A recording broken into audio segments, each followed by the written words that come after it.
So guys, what's up, welcome back to the channel and welcome back to the amazing video of CA inter law.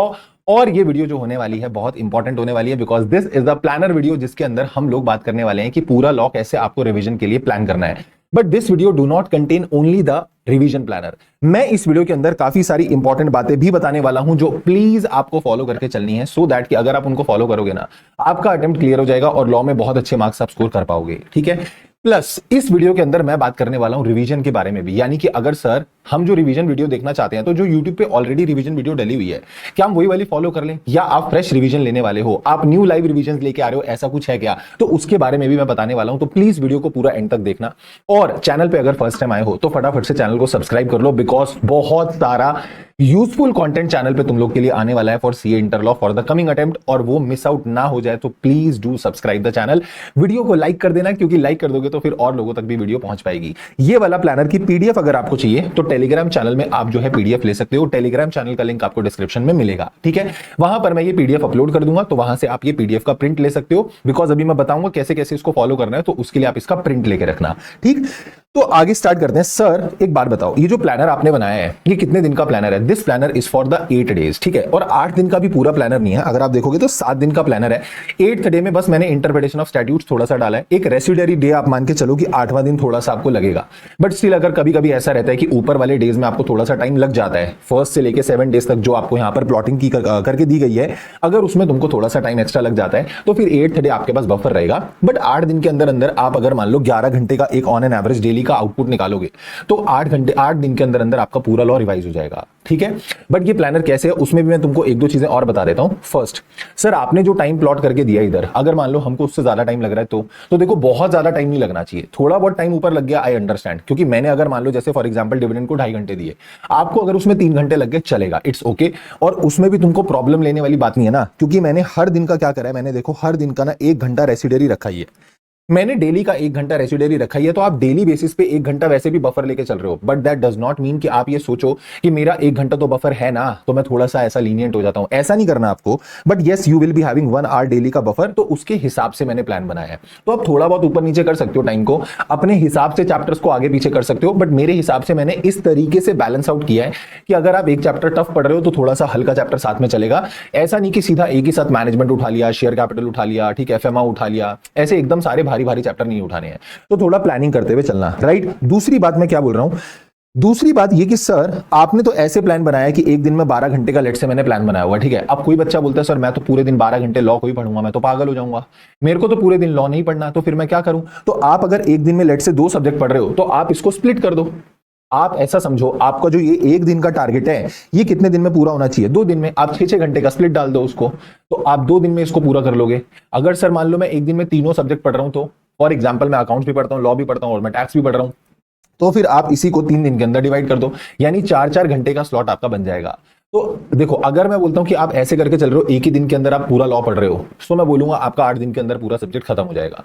But अगर आप 2 ही subject पढ़ रहे हो तो फिर आप उस केस में इसको स्प्लिट कर दो, आपका यही प्लानर डिवाइड हो जाएगा 14-15 दिन के अंदर। ठीक है, और अगर आप 3-3 सब्जेक्ट एक साथ लेके चल रहे हो तो फिर आपकी तीनों की फर्स्ट रिवीजन अभी से आज से 20-21 दिन बाद खत्म हो जाएगी, तो ऑन एन एवरेज आपका 20-21 दिन में ये प्लानर निपट जाएगा आराम से, क्योंकि इतना ज्यादा भी कंटेंट नहीं है लॉ का, तो वो आपका मैनेज हो जाएगा। ठीक है, अब मैं तुमको बताता हूं, देखो मैंने जो यहां पर एलोकेशंस की है ना, मैंने साथ के साथ चैप्टर की भी एलोकेशन कर दी है। फर्स्ट, सेकंड चीज मैंने साथ के साथ यहां पर आपको क्वेश्चन की भी टाइमिंग की एलोकेशन की है कि कितने टाइमिंग के अंदर आपके क्वेश्चंस और एमसीक्यू साथ में होने चाहिए। ठीक है सर, हम पहले ऐसा कर लेते हैं ना, हम पहले पूरा चैप्टर रिवाइज कर लेते हैं, लास्ट में हम क्वेश्चंस को कर लेंगे सारे चैप्टर्स के, एक ही बार क्वेश्चन बैंक उठाएंगे और फटाफट से उसको देखते चलेंगे। ऐसा नहीं होगा, ऐसा नहीं होगा। क्यों? अभी जो मैंने बोला ना, मैं वो अभी वर्ड्स ऑफ एडवाइस बताऊंगा ना, उसमें मैं उसका रीजन बताऊंगा कि क्यों ऐसा नहीं होगा, मैंने क्यों इंटेंशनली यहां पे चैप्टर के साथ ही क्वेश्चंस डाले हैं। आपको प्लीज साथ में करके चलने हैं। I will give you the reason अभी थोड़ी देर में कि ऐसा क्यों होगा।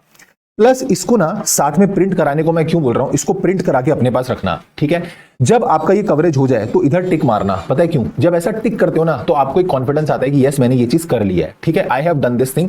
तो मैं यहां पर कवर करता हुआ चलूंगा, मेरी ये फर्स्ट रिवीजन होगी, फिर उसके बाद जब मैं तुमको आगे सेकंड रिवीजन का प्लानर दूंगा कि 4-5 दिन में लॉ को कैसे खत्म करना है, अगेन वो इस फॉर्मेट पे दूंगा ताकि जब आप वो कवर करके चलोगे तो आपको थोड़ा सा एक कॉन्फिडेंस रहेगा, yes I have done this. वो पता है आप ऐसा कर लोगे ना, इसको देख देख के भी आपको लगेगा कि यस मेरा ये हो गया है, तो एक साइकोलॉजिकल ना बूस्ट आता है, आपको एक मोटिवेशन मिलेगा कि यस भाई मैं कर पा रहा हूं। प्लस जो सारे क्वेश्चंस, जो सारे टॉपिक्स आपको लगता है कि मेरे को ये सेक्शन और ये क्वेश्चन को दोबारा देखना है एक बार, तो वो सारे सिलेक्टेड क्वेश्चंस यहां पे आप मार्क करते हुए चलना, वो सारे सिलेक्टेड सेक्शंस आप यहां पे लिखते हुए चलना कि ये मुझे बहुत ज्यादा दोबारा देखने पड़ेंगे क्योंकि मेरे को इसमें फर्स्ट रिवीजन में बहुत टाइम लगा, मेरे को ये वाले टॉपिक में थोड़ी डिफिकल्टी लगी, तो मुझे ये दोबारा से देखना है। तो वो टॉपिक्स यहां पे आप लिखते हुए चलोगे और इस तरीके से मैंने यहां पर आपके पूरे चैप्टर जो है वो अरेंज किए हैं। फिर उसके बाद जैसे आप देखो प्रीलिमिनरी, आप बोलोगे तुम 2.5 घंटे दे दिए सर आपने, इसको बहुत ज्यादा टाइम नहीं है। मैं बोल रहा हूं ना, हर बच्चे का जो क्या बोलते हैं कैपेबिलिटीज होती है ना, वो अलग होती हैं। तो मैंने एक एवरेज बच्चे के हिसाब से प्लानर बनाया। अगर आपका 2 घंटे में निपट जाता है, वेल एंड गुड, आप यहां से आधा घंटा सेव करो, आप उसको यहां कहीं लगा लो, आप उसको किसी दूसरे चैप्टर के लिए लगा लो, but yes you have to do it. क्योंकि आप ये नहीं करोगे कि आज मेरा आधा घंटा बच गया तो मैं आज आधा घंटा मजे मार लूंगा क्योंकि मैंने आज आधा घंटा बचा लिया है तो मैं कल की पढ़ाई कल ही करूंगा। ऐसा नहीं करना है। पता है क्यों? क्योंकि आज शायद आपका आधा घंटा बच गया है, बट किसी दिन कोई ऐसा चैप्टर भी आएगा जिसमें आपका आधा ही घंटा फालतू लगेगा, तो वही ये वाला आधा घंटा आपको वहां के लिए रखना है। वरना अगर क्या हुआ ना, अगर आपने वो अभी लगा दिया, अभी तो मजे मार लिए, ठीक है, और फिर उस दिन एक्स्ट्रा टाइम लग गया ना, फिर वो नियर टू द एग्जाम होगा ना, वो पैनिक क्रिएट करेगा। तो आज अगर आधा 1 घंटा बचता है तो जो कल का प्लानर है शुरू कर दो उसे आज, सो दैट कि कल वाला भी आपका थोड़ा टाइम पे कंप्लीट हो रहा है, और फिर उसके बाद जब किसी दिन एक्स्ट्रा टाइम लगेगा भी तो वो ऑफसेट हो जाएगा। समझे मेरी बात? तो प्लीज ये गड़बड़ मत करना कि मजे मजे मारते रहो, ठीक है। फिर उसके बाद एक चीज मैं तुमको और क्लैरिफाई कर देता हूं कि सर ये जो आपने चैप्टर नंबर 4 इधर डाला है, इसमें आपने गलती कर दी है। ये देखो आपने 39, 40 और 42 ये 3 सेक्शंस तो चैप्टर 3 के हैं, ये आपने इधर डाल दिए। तो ये आपने इधर क्यों डाले? देखो मैंने ये बनाए हैं according to the flow of my chapters, मतलब मैं चैप्टर कैसे पढ़ाता हूं मैंने उसके हिसाब से ये फ्लो में अरेंज करा है, और मैं 42, 39 और 40 को चैप्टर 4 के साथ ही पढ़ाता हूं। तो रिवीजन वीडियो में भी यू विल सी कि वो इकट्ठा दिखेगा। तो इसलिए मैं बोल रहा हूं, अभी तो जैसे मैंने जो लास्ट रिवीजन ली थी ना, उसमें तो चलो मैंने ये 3 सेक्शन अलग से चैप्टर 3 में कराए थे, बट पुरानी रिवीजन जो होंगी उससे भी पुरानी, तो मैं इनको एक ही साथ करा देता था चैप्टर 4 के साथ, बिकॉज उसका लिंकेज है। जब मैं क्लास में पढ़ाता हूं तो मैं बहुत लिंक करके उसके साथ ही पढ़ाता हूं। तो इसलिए ये 3 सेक्शंस को ऐसे कंफ्यूज मत होना कि मुझसे गलती से डल गए हैं, मैंने इंटेंशनली यहां पे डाले हैं क्योंकि मेरे फ्लो के हिसाब से, अगर आप मेरे जो बोर्ड नोट्स हैं अगर आप वो फॉलो कर रहे हो नोट्स के लिए, जो आपको टेलीग्राम में मिल जाएंगे, ठीक है, तो फिर उसमें आपको ना इसी फ्लो के अंदर ये वाले टॉपिक्स दिख जाएंगे, तो फिर आप ये साथ में रिवाइज करते हुए चलना, राइट। उसके बाद फिर ऐसे ऐसे करते करते ये पूरे प्लानर के हिसाब से आपके सारे चैप्टर्स जो है कंप्लीट हो जाएंगे bye 8th of the day. तो आप 8 दिन में इसको खत्म कर सकते हो, ठीक। अब मैं आपको बताता हूं जो सबसे इंपॉर्टेंट बातें हैं। सबसे पहली बात, देखो सर प्लानर हम बना लेते हैं, बट जब बारी एग्जीक्यूशन की आती है ना, हम कुछ गलतियां कर देते हैं। तो ये गलतियां बस आपको नहीं करनी है। कौन सी गलती? गलती नंबर 1, आपको ना टॉपिक को सिर्फ रीड नहीं करना, आपको टॉपिक को लर्न करना है।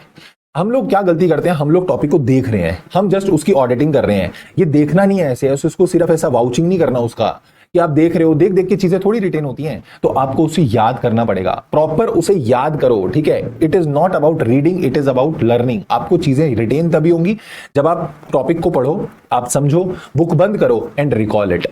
डू द एक्टिव रिकॉलिंग, उसी समय उसे रिकॉल करो। क्या मेरे को यार वो चीज याद आ रही है? क्या मैं मन में पूरा बोल के सुना पा रहा हूं? अगर मैंने आंख बंद करी, मैंने पूरा टॉपिक सुना दिया, इट मींस वो मेरे दिमाग में सेट है। इसे बोलते हैं रिटेन करना, इसे बोलते हैं लर्न करना। तुम क्या करते हो, हाँ ये प्राइवेट प्लेसमेंट इसमें होता है और ये दूसरे लोगों को होता है और ये ठीक है, ये ऐसे होता है, हाँ ठीक है चलो बस, ये तो तुमने देख लिया, हाँ तुम्हें रिकॉल हो गया, ठीक है ऐसा कुछ था, बट वो रिटेन थोड़ी हुआ। तो ये गलती मत करना। सेकंड, जितने भी आपके डिफिकल्ट सेक्शंस हैं, जब आप पढ़ रहे हो आपको लगता है भाई मेरे को बायबैक में प्रॉब्लम हुई थी, मेरे को बायबैक में ज्यादा टाइम लगा था, तो आपको मैंने ये ऊपर जगह दी है, यहां पर भी आप लिख सकते हो। इसके अलावा मैं बोलता हूं एक पूरी लिस्ट, वैसे तो इसी में लिस्ट बन जाएगी, बट स्टिल अगर आपको लगता है नहीं अलग से भी मैं क्या करूं, एक और लिस्ट बनाऊं, कोई सेंस नहीं है वैसे उसकी, इधर ही आप सेक्शंस कवर कर लोगे। अगर आप इधर क्वेश्चंस लिख रहे हो, if you are writing questions here in this column, इस वाले टॉपिक में आप क्वेश्चन, इस वाले कॉलम में आप क्वेश्चंस लिखते हुए चल रहे हो, तो मैं आपको बोलूंगा फिर एक सेपरेट लिस्ट बनाना, और उस लिस्ट के अंदर क्या करना, जो रेलेवेंट सेक्शंस हैं, जो आप ऐसे वाले जो आपको लगते हैं कि मेरे को बहुत भारी लगे थे, उनकी पूरी एक लिस्ट बना के रखना, उनकी पूरी एक लिस्ट बना के रखना, और कोशिश करना कि उनको जब याद करो ना तो उनको लिख के देख लेना। सारे सेक्शंस में आपको लिख के देखने को नहीं बोल रहा सर। सेक्शन लिखने का मतलब, जैसे आपने एक मान लो फॉर एग्जांपल आपने प्राइवेट प्लेसमेंट पढ़ लिया, ठीक है, अब बड़ा सेक्शन है, आपको पूरा याद हो गया, उसके बाद एक नोटबुक उठाओ और नोटबुक उठा के उसको स्क्रिबल करके देख लो बस थोड़ा थोड़ा। मैं नहीं बोल रहा पूरा एज इट इज उसको एग्जाम लैंग्वेज में पूरा word to word sentence framing करके लिख के देखो, बट एटलीस्ट जितने पॉइंटर्स हैं उस टॉपिक के, वो सारे पॉइंटर्स को लिख के देख लो। उससे क्या होगा, जब आप लिख लोगे ना तो वो सेक्शन और पक्का हो जाएगा। तो जिन पे थोड़ा सा ऐसा डाउट लगे उनको जरूर लिख के देखना। उसके बाद सबसे इंपॉर्टेंट बात जो तुम नहीं मानते हो बट स्टिल मैं आपको बोलूंगा, प्लीज एक बड़े भाई की एडवाइस है, मानना, एक मटेरियल पे स्टिक्ड रहो।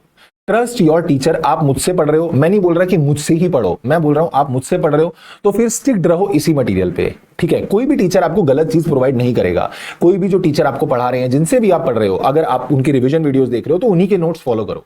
क्योंकि हम गड़बड़ क्या करते हैं, नोट्स किसी के उठा लेते हैं, यार इनके नोट्स अच्छे लग रहे हैं, इनकी रिवीजन वीडियो अच्छी लग रही है, ठीक है, इनकी जो है इनकी ये चार्ट बुक अच्छी लग रही है, तो हम ऐसा उठा लेते हैं। और ये करने के चक्कर में ना हम अपने आप को फैला देते हैं 2-3 जगह।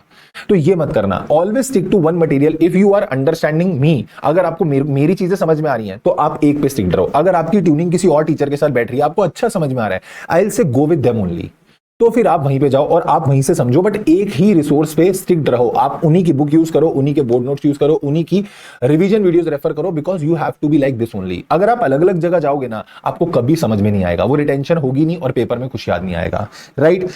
उसके बाद सर द मेजर, अगर आपको 70 प्लस लाना है ना, उसका मेजर फंडा क्या है पता है, आपको एमसीक्यूज पे अटैक करना पड़ेगा। आपको एमसीक्यूज में अच्छे मार्क्स लेके आने पड़ेंगे, और एमसीक्यू में अच्छे मार्क्स तब आएंगे जब आपको छोटे छोटे जो पॉइंट्स हैं, टाइमलाइंस हैं, टाइम लिमिट्स हैं, वो सारी चीजें याद होनी चाहिए, ठीक।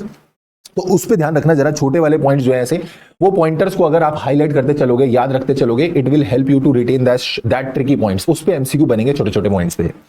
एंड अब तुम बोल रहे हो कि सर ठीक है, आज आपने प्लानर दे दिया है, कल से मैं पढ़ाई शुरू कर दूंगा। यही तो तुम पिछले एक हफ्ते से बोल रहे हो, ये सेम चीज तो तुम पिछले पूरे एक हफ्ते से बोल रहे हो। जब से रिजल्ट आया उसके बाद से लेके आज एक हफ्ता हो चुका है, बट उसके बाद से लेके अभी तक सर हमारी पढ़ाई तो शुरू ही नहीं हुई है। तो मैं बोल रहा हूं अब ना, this is the right time. अब टाइम आ चुका है, आपको अभी पढ़ाई शुरू कर देनी चाहिए, क्योंकि अब कल नहीं आएगा। आप सोच रहे हो मैं कल से स्टार्ट करूंगा, भैया कल कभी भी नहीं आता।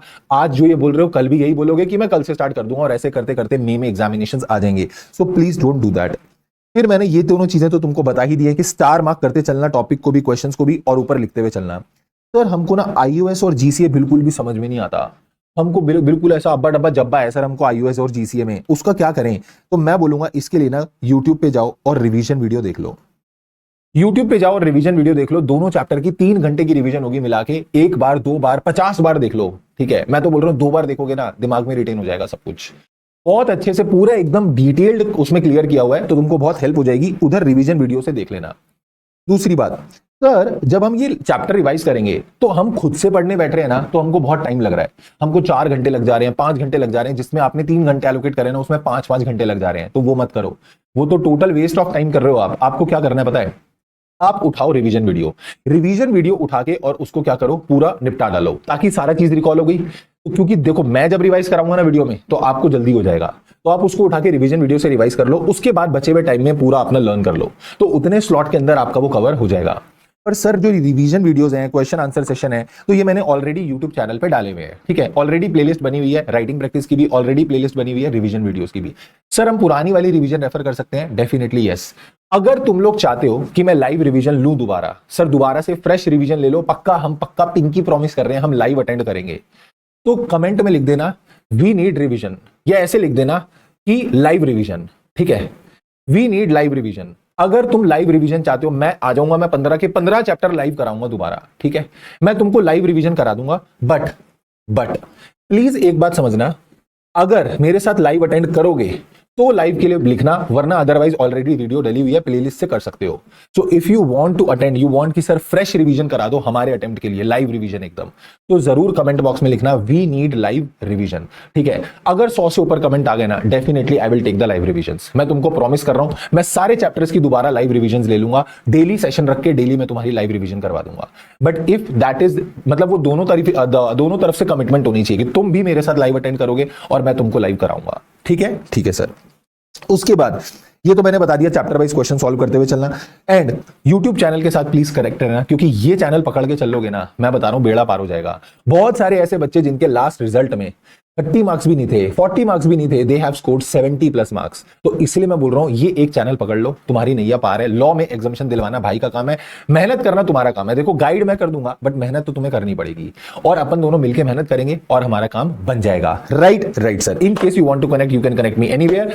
और जैसा मैंने बोला जरूर कमेंट के अंदर लिखना if you really want that revisions, and write in the comment box that I will give my best in this coming attempt. I will give my best in this coming attempt. मैं इस बार clear करने वाला हूं, मैं इस बार clear करने वाली हूं। ये वीडियो सारे फ्रेंड्स के साथ शेयर कर देना। Do share this with all your friends and see you in the next video. Till then, take care, bye bye, keep working very hard as someone somewhere is waiting for success. Thank you so much. Take care, tada.